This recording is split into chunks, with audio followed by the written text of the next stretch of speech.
Well, those are the scenic views, and we do apologize for the technical glitch. It is the National Tourism Week celebration there. Our reporter Wycliffe conversing with the Ministry of Tourism, and he'll duly inform us in our subsequent bulletins. Now back to our discussions, what we'll be focusing on here in our second hour. As I told you earlier on, a little bit of context to what we'll be discussing is that Africa contributes about 4% of global carbon emissions, despite being the continent that suffers the most when it comes to climate change. This coming, of course, in the backdrop of the ACS 2023 that happened here in the capital, spearheaded by President William Ruto, that saw a Nairobi declaration come out of it that was taken to COP28. Among the issues was climate issues facing the continent, where the 1.4 billion people reside in, climate financing solutions, which has been a thorny issue, green growth across the continent, and then finally something that nobody anticipated to hear about is the carbon credits. So what is it and how will it benefit our country? According to the International Rescue Committee, out of 10 countries most vulnerable to climate disasters, 7 are in the African continent. Approximately 90% of Kenya's electricity is generated from renewable clean energy sources, and that is why the African continent has been mostly referred, especially the East African continent, as carbon sinks. Now, the Kenyan government has also advocated for carbon credit tax to offset the cost of financing adaptation measures, so as to also finance some of the climate adaptation measures the government is undertaking, including the 15 billion tree. And of course, let's also focus and introduce our guest this particular morning. Joining me on set will be John Makima, community leader from Taita Taveta County. Thank you, John, for coming in. Thank you, Abdi. And of course, we also have an expert here, Olivia Dhiambo, climate policy analyst. Olivia, karibu sana. Asante Maybe sana. let me start with you. Educate our viewers, what is carbon credit, simply? Okay. Thank you very much, Abdi. Indeed, climate change is an issue of our time, and this definitely is a conversation that is very relevant for this period. So carbon credits, I'll start off by first of all explaining what the phenomenon of climate change is. So climate change is as a result of global warming, and it is attributed to the release of excess greenhouse gases in the atmosphere. And so there are many approaches to reducing the greenhouse gases in the atmosphere. There are natural solutions to reducing greenhouse gases in the atmosphere. And so when a ton of carbon dioxide is removed from the atmosphere, it is equivalent to 1 carbon credit. So in a nutshell, a carbon credit is equivalent to 1 ton of carbon dioxide. Yes. Thank you so much for giving us that. And let me go to John. John, you can see the African continent only attributes 4% of the global emissions that we're witnessing across the world. First world countries are the biggest emitters in this globe. So how fair has it been to the local communities? How are they affected by this climate change? Thank you so much, Abdi, for that question. And let me begin by, first of all, appreciating you for hosting us this morning. And for the benefit of our viewers, my name is John Makima. I hail from the county of Taita Taveta. And it's such a great coincidence because we're having this conversation when the president on Sunday, the 22nd, made his 5-minute speech at the United Nations General Assembly Summit, whereby he reminded the more than 193 countries who are party to the United Nations General Assembly. He reminded them of the serious climate crisis that we are in. He reminded the whole world of our rising sea levels. He reminded them of the way the deserts are expanding. And, you know, he told them that what we need to be seeing in the global space is people taking action. Now, when it comes to the context of Taita Taveta County, and in line with what the President shared in the United Nations General Assembly, we have not been spared by the effects of climate change. We are facing a harsh reality when it comes to, you know, how climate change has affected us. If you look at years ago, we used to have a very well-known rain patterns, yeah. But currently, what we are seeing erratic weather patterns, Yeah, long time ago, we used to see people expecting bumpy harvest at known periods of the year. But what we are seeing now, we are seeing relatively lower yields or even no yields in some instances. We are seeing scenarios where the livestock, which used to be, you know, our sense of pride and sustenance in the local community, we are seeing the livestock die off because of the drought. Because of climate change impacts, it has resulted to people, you know, trying to seek for alternative ways of survival. There's a lot of deforestation that has happened as a result of climate change impact because, you know, the farms that we used to rely on to give us the bumpy harvest, to enable us to put some food on the table, some bread on the table, we cannot rely on them any longer. So this has necessitated the local communities to look for, you know, easily available means. And this has resulted to a lot of deforestation, which has been witnessed over a period of many years. It has resulted to over-extraction of the natural resources, and consequently, it has led to a lot of soil erosion being witnessed.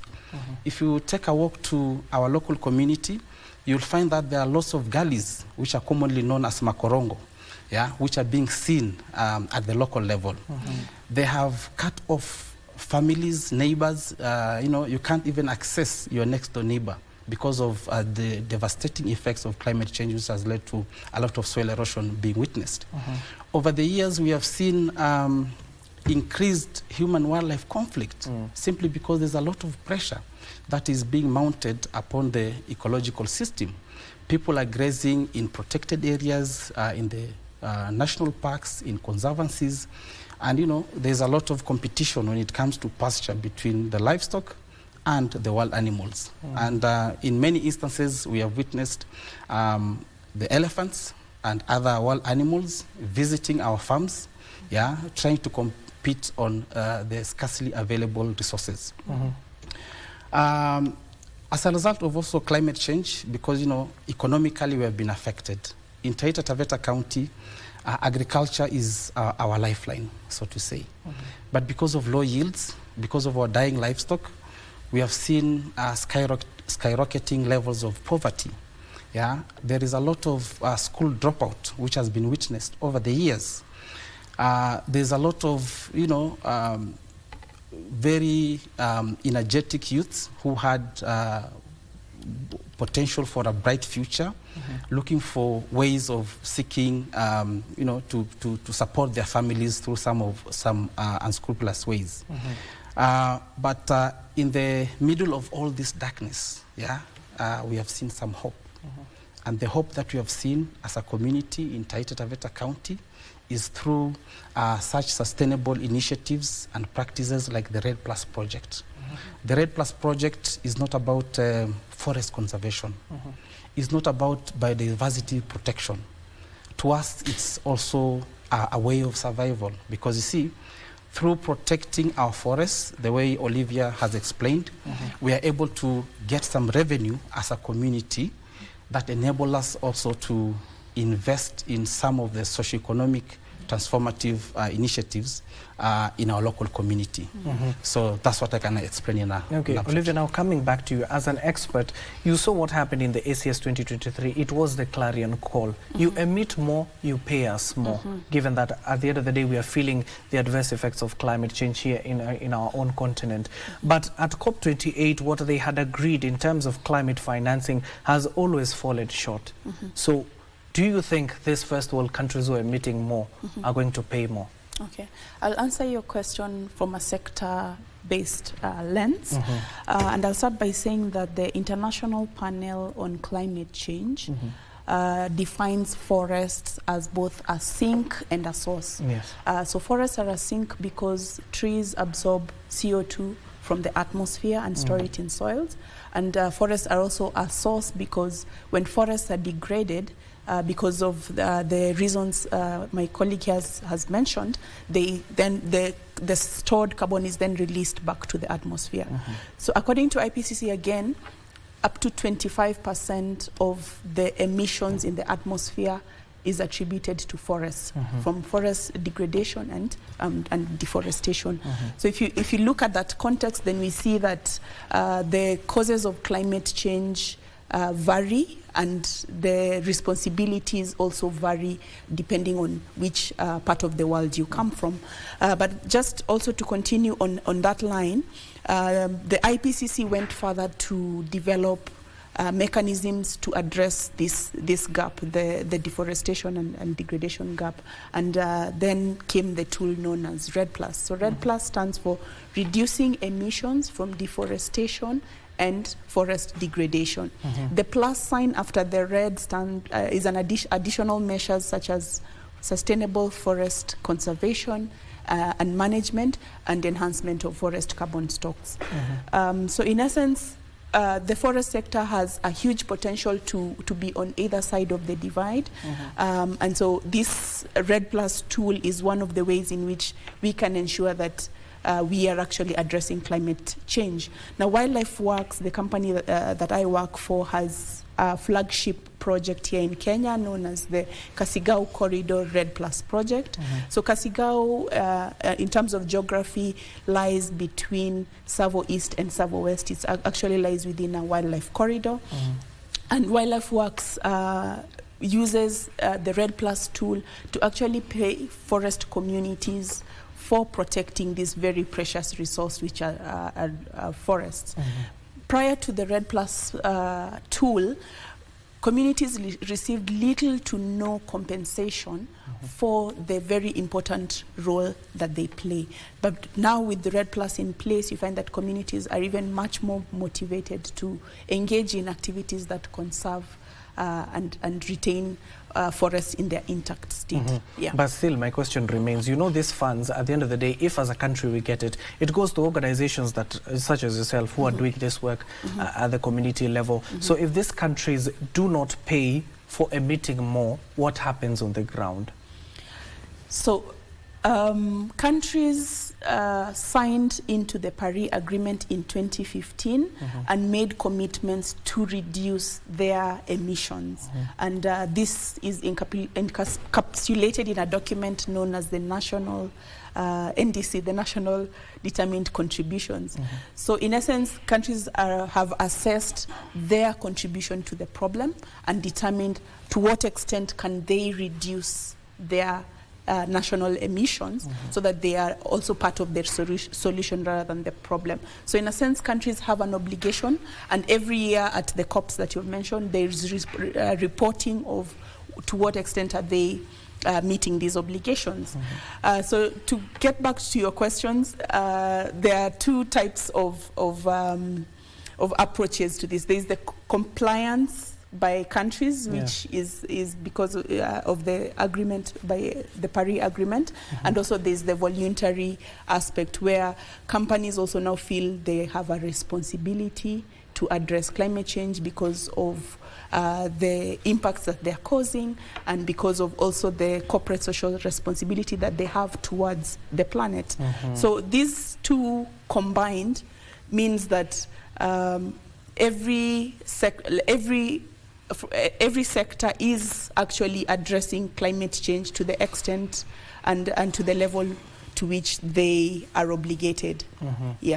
And John, how are you receiving some of the initiatives being carried out by various companies as well as the government clearly coming out to say now carbon credit will solve some of the financial gaps we're witnessing when it comes to climate financing? How are the communities there faring with this situation on the ground?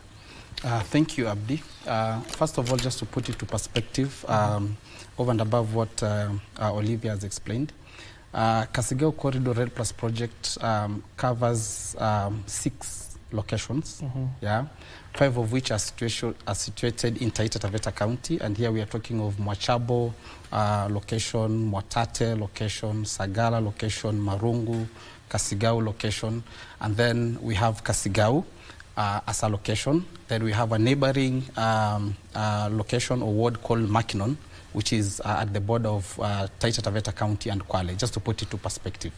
So when you talk of how the funds are also trickling in towards such initiatives like the Red Plus project, you know, to us it means socioeconomic transformation. Yeah, as we protect the forests, as we also, you know, chip in and support the government in achieving the NDCs, the nationally determined contribution. The other thing that we are achieving is that we are getting a revenue from all these initiatives. Now, these monies are going towards such projects like investing in uplifting of educational infrastructure, health infrastructure. We have a lot of funding that has gone towards bursaries and scholarships.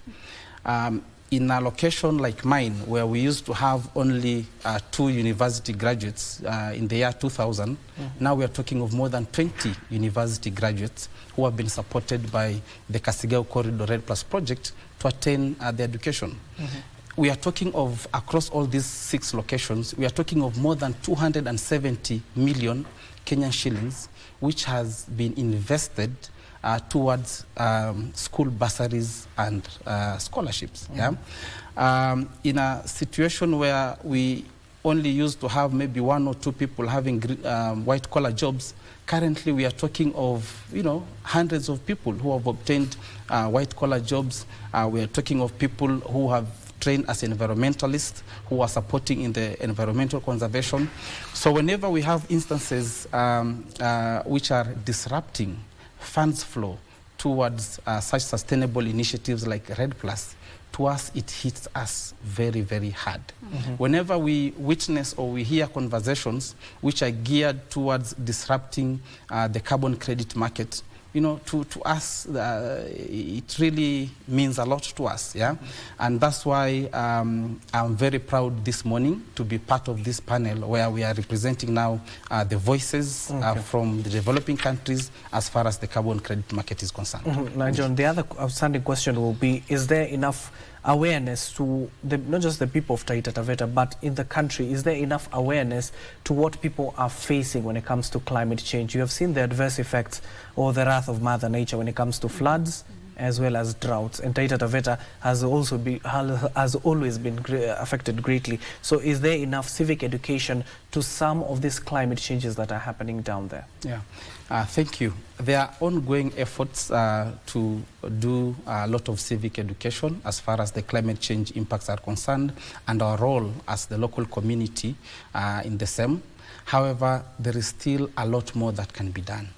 We have lots of people outside there who don't understand and appreciate what the Red Plus project is all about, what carbon credit market is all about. We have seen it in the mainstream media, we have seen it in social media, where people are trying to criticize the carbon credit market, but mostly it's because they have not taken time to understand what it's all about and to engage some people like us, who have seen the first-hand benefits of Red Plus projects. So indeed, a lot more still needs to be done as far as civic education and sensitization is concerned on the carbon credit market.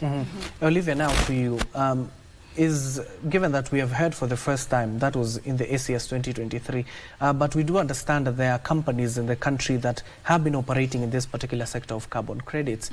Now, with the regulations that are being proposed by the Ministry of Environment, spearheaded by the Cabinet Secretary, that is Aden Duale, how vital will that be in regulating the sector and ensuring at least there is community responsibility down there to ensure, as much as you're sifting out those carbon dioxide from our own soil, the community down there benefit? All right. Yeah. From right after the SCS, or during the SCS, the President actually launched the Climate Change Amendment Act number 9 of 2023, which essentially looked at the carbon market aspect. I would say that that piece of legislation is very progressive in terms of advancing and promoting carbon markets in the country. And I would actually highlight the key areas where I feel it has made very good strides. Number one, the Climate Change Act now outlines the governance structure for carbon markets. There is a focal point in place, which is NEMA, the National Designated Authority, is NEMA. The Climate Change Directorate has a role as the scientific and advisory body for the carbon markets. And there are also ad hoc committees that continuously advise on the changes within the market. A second element that is quite progressive in the new law is that there is the establishment of a carbon registry. Now, the National Carbon Registry is an inventory of all the existing carbon projects in the country, and it goes further even to detail the carbon credits that are issued and transferred within Kenya. It cascades to the sectors, so it's not just at the national level. Every sector will have their carbon registry, be it forestry or energy, and so on and so forth. Thirdly, another key progressive element of this new piece of legislation is the Community Development Agreement. Now, for any carbon project to operate within the country, they have to have signed a Community Development Agreement with the community where the project is operating to outline the responsibilities as well as the benefits that will go down to the community. And the responsibility here is both ways, both to the project developer and the community. Lastly, I would say that the other piece that I'd like to highlight about this legislation is that it now defines clearly the various types of projects that can operate within the country, be it land-based project or non-land-based projects. Yeah. And of course, do you see this at the end of the day addressing some of the issues we have witnessed in the country, especially when it comes to unemployment? Have you been able to reach out to some of these institutions across the country, not just in Taita Taveta, but across the country, to ensure that green growth, this is a curriculum that students need to focus on? Because you see, most of the students focus on curriculums that have already filled those sectors to the brim. Yeah, I think legislation is part of the solutions, but I think also continuous awareness on what a carbon project is, what an agreement should look like, how communities should engage as partners and not just as beneficiaries. So those are the kind of civic education I believe John was mentioning that should be on a continuous basis. Not everybody knows what a carbon project is. And yes, it needs to cascade down even to our curriculum so that students are able to learn and to research and even to innovate carbon projects at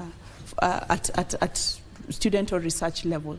Yeah. And of course, John, you can see as a country, especially when it comes to some of the energy sources we heavily rely on is renewable energy. That's why we protect our water towers and our carbon sinks, as just Olivia was talking about. So the government has started this initiative of 15 billion trees by 2032. How vital will that be, not just for the country, but in Taita Taveta mostly? You just said you focus on agriculture, given that that as well will contribute to the rains that we're witnessing in various parts of the country. So how vital will this initiative be for the community? Thank you, Abdi. First of all, I would like to laud the government of Kenya for coming up with that very ambitious initiative of planting 15 billion trees by 2030. But as I praise the government for that initiative, from what even Olivia has explained, RED Plus project, we are talking of reducing deforestation, emissions through deforestation. We want to ensure that the forests that are standing, first of all, are protected. Yeah? And if we don't take the first critical step of protecting these forests, then that means there's a lot of emissions that will be out there in the atmosphere. So as we even support the national government in achieving this very ambitious initiative, from the community perspective, from the understanding of the RED Plus initiative, which is very impactful in our local community, I want also to challenge the government to also up their game in protecting the existing forest and in supporting such initiatives like the RED Plus. So now when it comes to how such initiatives like RED Plus are also aligned with such a government ambition, you'll find that in the local community, we have a lot of support that is being given to even the local women in establishing tree nurseries of indigenous trees, because we want to ensure that even as we protect the forest, we have nurseries that we can do a lot of reforestation as well. So this feeds in very well into the government's goal of having 15 billion trees by 2030. And, you know, the way we have positioned ourselves as a community and through the RED Plus project, you'll find that Kasigao Corridor RED Plus project being managed by Wildlife Works is supporting these women in setting up these nurseries. And then at the end of the day, they buy the seedlings of these indigenous trees from these organized groups. And then from there, during rainy seasons, these seedlings are issued to the local community so that they can plant them timely when it rains. You know, that one is very, very impactful. And I would like to challenge the national government to try and adopt this kind of an approach, because what we have witnessed in the recent past, we have seen cabinet ministers flying left, right, and center, participating in this tree planting exercise. But you see, it should be done in a very cost-effective way and in a very sustainable way by empowering the local communities. That is very important, yeah? As opposed to making it like just an event where we have millions of shillings being spent and, you know, the trees are not taken care of in a very positive, in a very sustainable way. So they should also come down to the local communities and embrace some of the structures that we have set up, some of the women groups that are there or organized groups that are there, so that we can collaboratively work towards attaining this goal.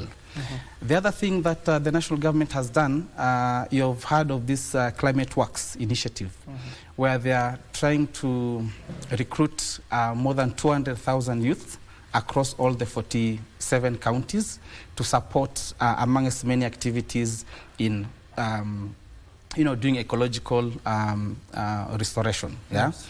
Yeah, it's also a very good thing that we also feel that we can really partner as a community with the national government, and they work together with some of the structures that we have set up, which we believe will also go a long way in conserving the existing forests, because even in our local community we have so many youths who have been who are now monitoring the forests. We have more than 200,000 hectares of land which are in which have been put into this Kasigao Corridor RED Plus project, and our youths have gotten green jobs through monitoring the forest and ensuring that we don't have any deforestation happening in there. So it's important that the national government also looks for a way of collaborating with existing sustainable practices like what we have in our community, so that we can have an impactful initiative at the end of the day. Yes. Maybe, Olivia, the other question is, given that these carbon sinks are majorly in the African continent, especially in our East African region, then does it mean time is of the essence? We should be growing these trees and replacing those that have been illegally logged? Yes, indeed, Abdi.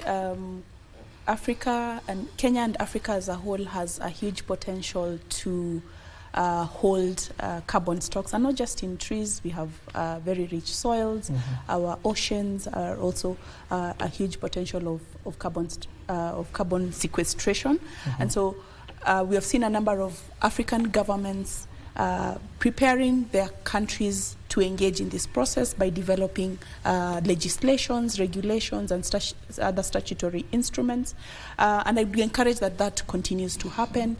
We now have the African Carbon Markets Initiative that is providing advisory support to governments that are interested in it to engage in the market. So yes, there is huge potential. Let's take advantage of this potential and see how we can drive more climate finance into our communities. Maybe has there been enough to ensure that we do this work as a country, the companies that are within our borders are be able to do this job, so that at least they can employ more people? Because you know the youths out there, majority of them are unemployed. What needs to be done to ensure that we do this work as opposed to relying to companies outside the country? Okay. So in addition to getting our governance structures in place, I think capacity building still remains an issue that needs to be considered. We need to look at building capacity, building carbon market hubs, where we don't just learn about what carbon market is, but we also innovate many other tools and options such as REDD+ that can sequester carbon from the atmosphere. There is need for partnership with the global north, because the biggest market for carbon credits is in the global north. So there's need for north-south partnerships to ensure that there is ready market and ready uptake for the carbon credits that are generated. Yeah. Maybe, John, what have you done as a community involving these youths? At the end of the day, you do remember a few weeks back they were on the streets. So to ensure that at the end of the day they don't go back to those streets and ensure that they have job opportunities here within our country, and we do not want to export some of these talents, because you see that's an untapped market. Yeah. So what are you doing to ensure these youths are enticed in this sector? Thank you, Abdi, for that. Now, focusing on youths generally in a community like Taita Taveta County, first of all, I earlier on explained that there are lots of opportunities that the youths have grabbed when it comes to support towards education. Currently, as we speak, I feel so happy, when I visit my local community and I find some of the youths who had lost hopes of even getting to university and colleges. You'll find some of them are proud teachers giving back to our local community. I remember recently when we had one of these local barazas, and a certain youth stood shoulder high saying that were it not for the REDD+ project, I wouldn't have been here serving as a teacher in a local primary school, in our village. So because they have been supported, they have also positioned themselves to, come in and support the REDD+ project. I'll also give an illustration. There is a youth from one of our very remote villages who got an opportunity to be trained as a pilot. Picture this, a village which did not have hopes of having even taking any of their kids to a university. Here we are talking of somebody trained as a pilot, and what he's doing currently, he's giving back to the community in terms of doing aerial surveillance of our forests, and he is now serving the Kasigao Corridor REDD+ project, doing daily surveillance, and through doing that, he's giving back to the community, to the project, to conservation of our forests. The other thing that we have done, we have encouraged the youths to come forward and be actively engaged and involved in the forest conservation activities. We have local CBOs and self-help groups, that's organized groups for youths, who are championing forest conservation and tree planting exercises, which is really, really commendable. Additionally, from the onset, when we were setting up this project, this is a project that started way back in 1997. And one of the key foundations to this project is having standard operating procedures that have the views of the people. So there's a lot of public participation that was done into adopting SOPs that guide this project. And one of the principles of the standard operating procedures is to have local governance structures. We have what we call locational carbon committees in each of these 6 locations. And we also have bursary subcommittees which work under the LCCs.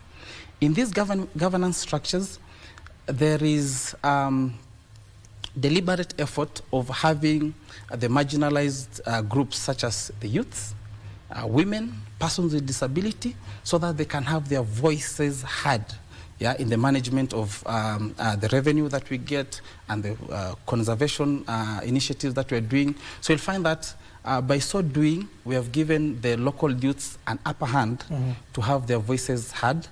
And as a result, youths are very energetic. There are people who have, brilliant new ideas. They will always share. The Gen Zs of today, you can't compare with how we were those days. So what we believe now is that we have created a pool of carbon advocates for the future generation who will ensure sustainability of REDD+ project, and who will take the mantle and say, hey, instead of concentrating with 6 locations, we need to even expand. Yeah, we need even to have more counties in Kenya embracing the REDD+ project, because at the end of the day, apart from the socioeconomic empowerment that we are witnessing, apart from the conservation efforts that we are seeing, we are contributing to the realization of the national NDCs. We are contributing to the realization of the net zero goals, as Olivia has stated, which is part of what was agreed in the Paris Agreement. Yeah, so it goes far beyond the socioeconomic transformation that is happening at the county level. Maybe Olivia, tell us about, because it's a delicate balance between development and some of the climate action program the government as well as Kenyans are undertaking right now. So what are these recommendations you can give, or solutions you can give, so that it can be a nature-based solutions to some of the issues we are facing? You see what is happening, especially here in urban centers. Nairobi River, you can see the way it is right now. Yeah. Abdi, nature-based solutions, which are sometimes referred to as natural climate solutions, entail conservation, management of ecosystems, and also restoration that in the end sequester carbon from the atmosphere. But also nature-based solutions have very minimal impact to the environment, and also they tend to have less in terms of cost of implementing them as opposed to other mechanisms. So in Africa, in Kenya specifically, because we are already endowed with nature, we have forests, we have the rivers, we have the Indian Ocean. It is then a solution that can be a double opportunity for both climate change mitigation and also for economic development. In terms of economic development, my colleague here, John, has outlined the number of benefits that nature-based projects such as the Kasigao REDD+ project have. You have direct employment of young people as biodiversity monitors. We have nature-based enterprises in Kasigao. I think there's a cosmetic line in the making. So we have eco-friendly cosmetic products that are being produced out of products from the forest. And so all of this, if looked at and if expanded to scale, we'll find that will generate a wider economic impact for the people of Kenya, and also have the double effect of conserving the environment and also addressing climate change. The reason why I was asking that question is because environmentalists have raised concerns. If we continue absorbing all these gas emissions from everywhere, will that not have an effect at the end of the day, a lasting effect on our environment? It will have a positive, lasting effect on our environment. Remember, we are talking about a crisis, the global warming crisis that everyone is trying to address. So by employing nature-based solutions, we're actually contributing to the solution rather than the problem. Thank you. Now, as we're coming to the final leg of our conversation here, maybe, John, tell us some of the other achievements it has been able to make, especially when it comes to the solutions that have been fronted not just by organization but community-led solutions that are addressing the climate changes we are facing as a country. Yeah, thank you for that question. So when it comes to some of the solutions that we are witnessing at the local level, we have groups which have positioned themselves to contribute towards the ongoing climate mitigation efforts. I'll give an illustration. Like recently we had a group of border riders, from Taita Taveta County and Maungu Town to be specific, which who came together, did a proposal and request to the Kasigao Corridor REDD+ project to be trained as climate ambassadors, and to be further trained as licensed motorcycle riders. And you know, we saw more than 105 riders benefiting from this project. They were all trained on road safety.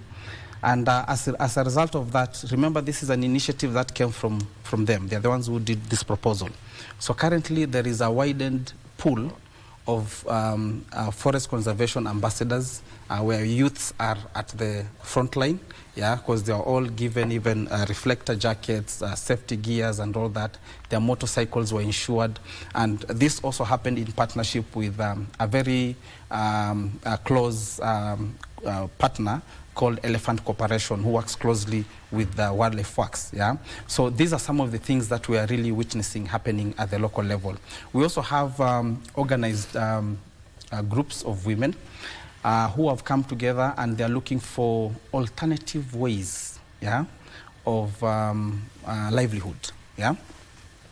So we have women who have positioned themselves into basket weaving. Yeah? And you know, this is also in line with one of the key international frameworks, yeah, like the CEDAW agreement, yeah, which talks of, it's a convention on elimination of all forms of discrimination against women. When we see women benefiting from some of these initiatives, it's actually great, because always you're told when you support a woman, yeah, and even in the ongoing initiatives where we have seen a lot of women being taken to school or girl child being taken to school, when you support or you train a woman, what you have actually done, you have touched a whole community or even a whole nation.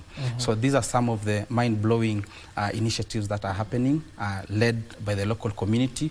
We have even community rangers who are taking care of our forest, which is just but amazing, I tell you.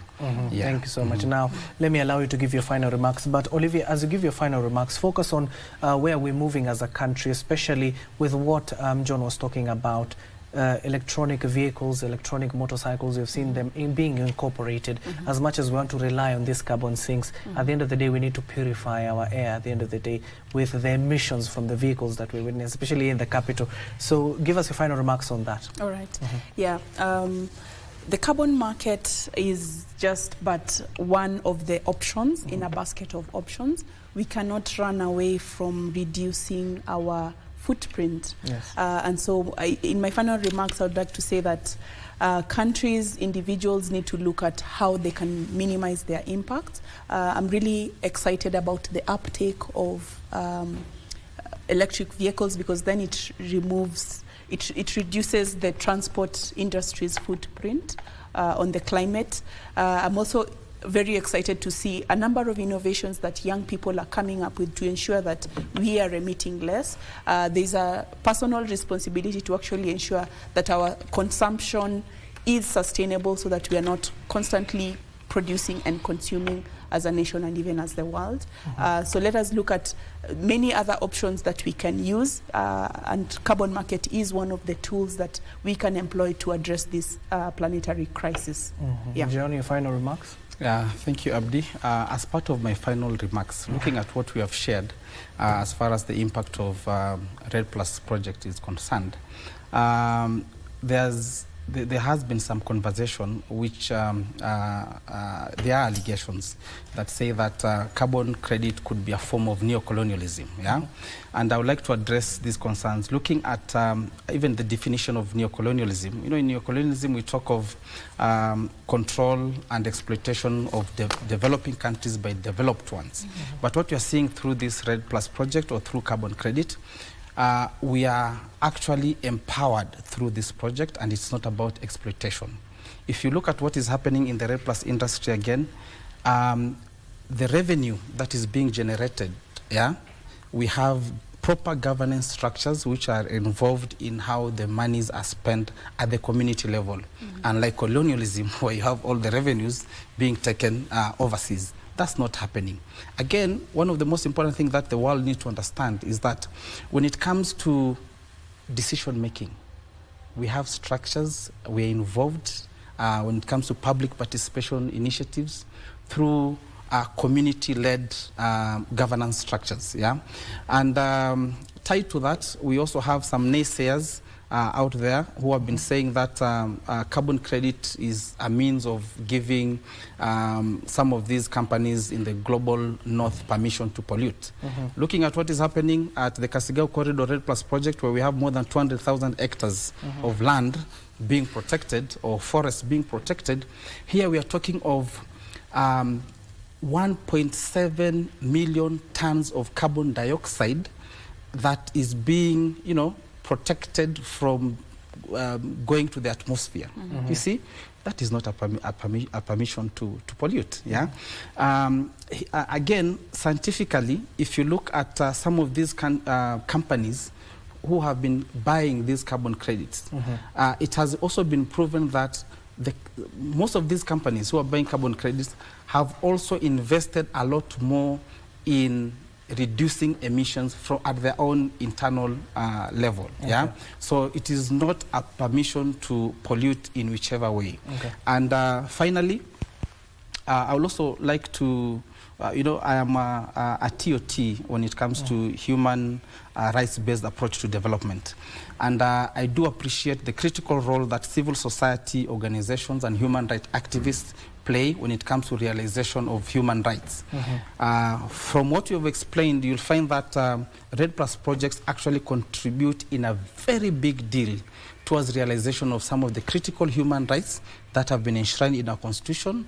And I'll make a very quick reference to Article 42, 43 of our Constitution on socioeconomic rights, on right to healthy environment. So we expect this civil society organization to team up and ensure that and support these organizations like the Kasigao Red Plus project so that we can have further realization of these critical human rights which we are really benefiting at the moment.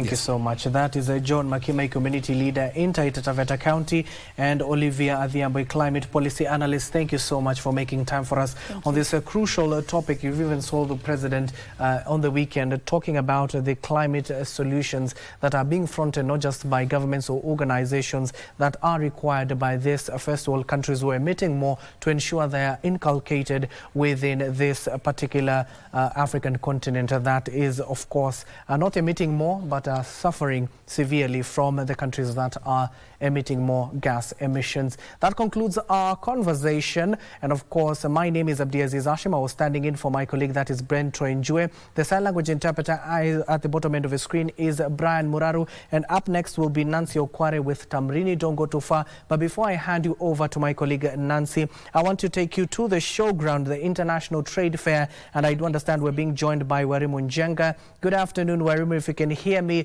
how goes the International Trade Fair for the second day?